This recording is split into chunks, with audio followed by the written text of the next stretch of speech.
गरीब के घर पहुंचे श्री गणेश।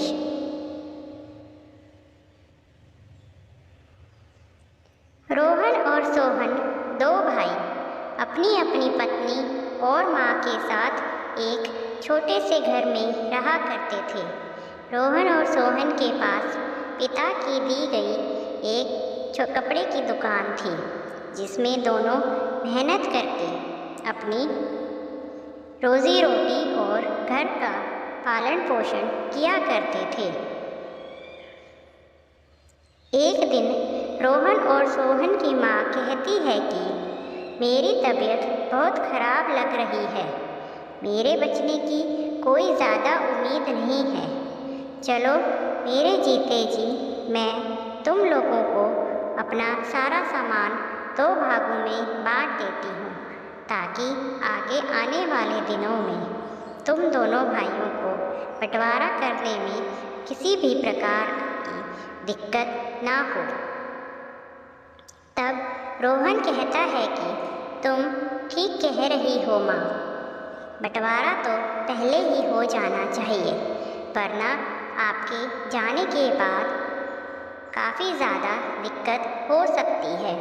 उसके बाद सोहन कहता है कि पिताजी जब इस दुनिया से गए थे तो उन्होंने दुकान की पूरी पूंजी को बर्बाद कर दिया था। मैंने दुकान में अपना पैसा लगाकर दुकान को फिर से पहले जैसा बनाया है। यह सब मेरी बदौलत है।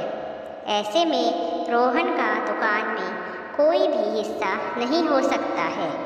यह कहकर सोहन छोटे भाई रोहन को दुकान और जायदाद में किसी भी प्रकार का हिस्सा देने से इनकार कर देता है।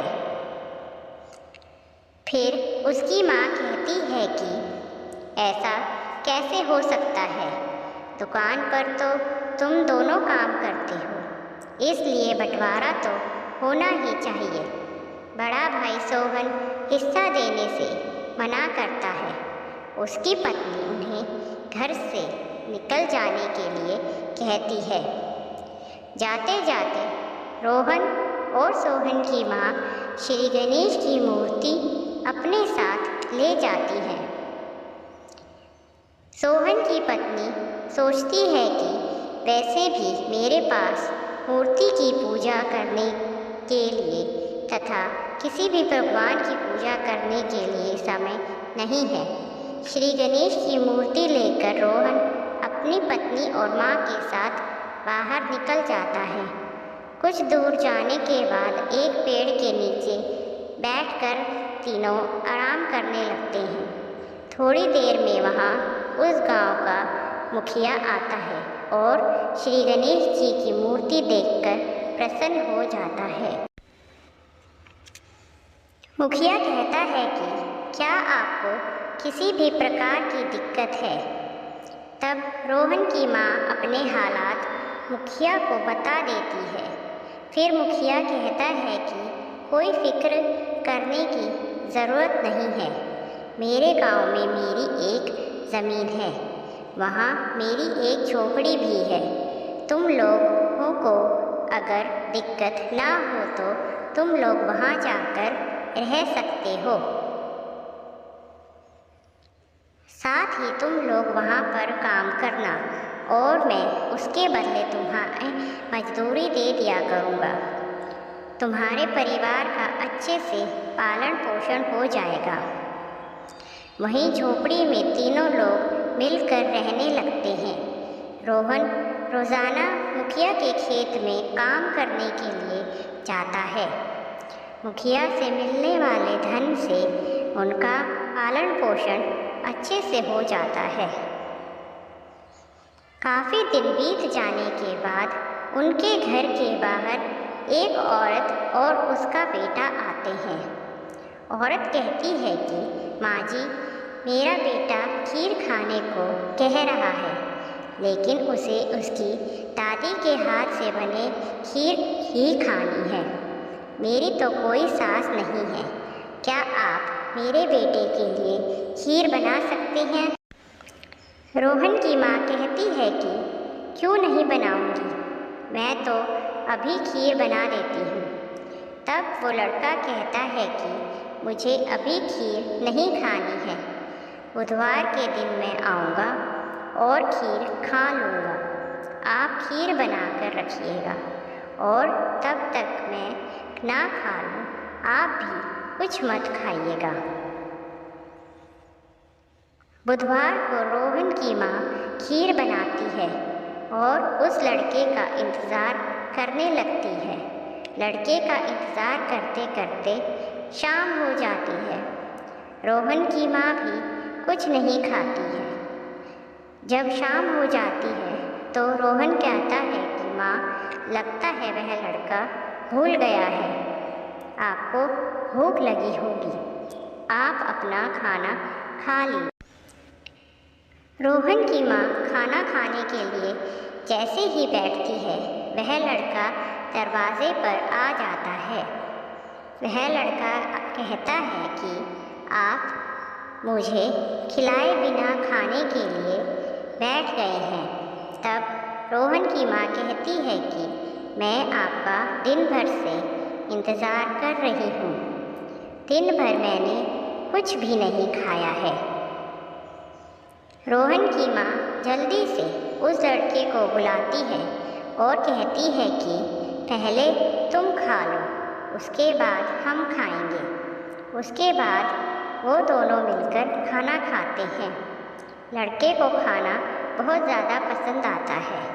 वह लड़का कहता है कि आज के बाद मैं रोज़ाना ही आपके घर पर खीर खाने के लिए आऊँगा। लगातार कुछ दिन तक ऐसा चलने के बाद एक बुधवार को वह लड़का नहीं आता। रोहन की माँ दिन भर उसका इंतज़ार करके भूखी ही सो जाती है। उसके सोने के बाद उसके सपने में वह लड़का आता है और कहता है कि आज बिना कुछ खाए ही सो गई हैं। तब वह औरत कहती है कि मैं आपका इंतज़ार कर रही थी, आप नहीं आए तो मैं सो गई। फिर उसके बाद लड़का तुरंत ही गणेश जी के रूप में प्रकट हो जाता है। भगवान गणेश बनने के बाद वह कहते हैं कि मैं तो तुम्हारी परीक्षा ले रहा था, तुम इस परीक्षा में बिल्कुल सफल हो गई हो। सुबह जब रोहन की माँ उठती है तो देखती है कि जिस बड़े बर्तन में उसने खीर बनाई थी, उस बर्तन में सोने चांदी हीरे मोती भरे हुए थे।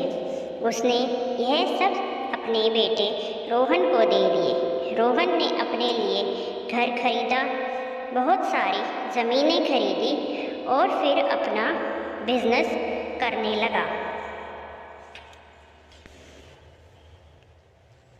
एक दिन रोहन का बड़ा भाई सोहन आता है और कहता है कि मैं तो बर्बाद हो गया हूँ। तुम्हारे और श्री गणेश जी के जाने के बाद मेरे घर पर कोई कृपा नहीं हो रही है। मेरी दुकान में चोरी हो गई है। दुकान का कर्ज देने के चक्कर में घर भी बिक गया है। अब मेरे लिए रहने लायक जगह नहीं बची है। लेकिन उसकी माँ वहाँ रहने से उसे इनकार कर देती है। रोहन कहता है कि आप सब यहीं रहिए। उसके बाद रोहन उसकी दुकान और घर भी खरीद देता है। हे गजानन गणेश जी महाराज, जैसे रोहन के परिवार को दिया वैसे सबको देना।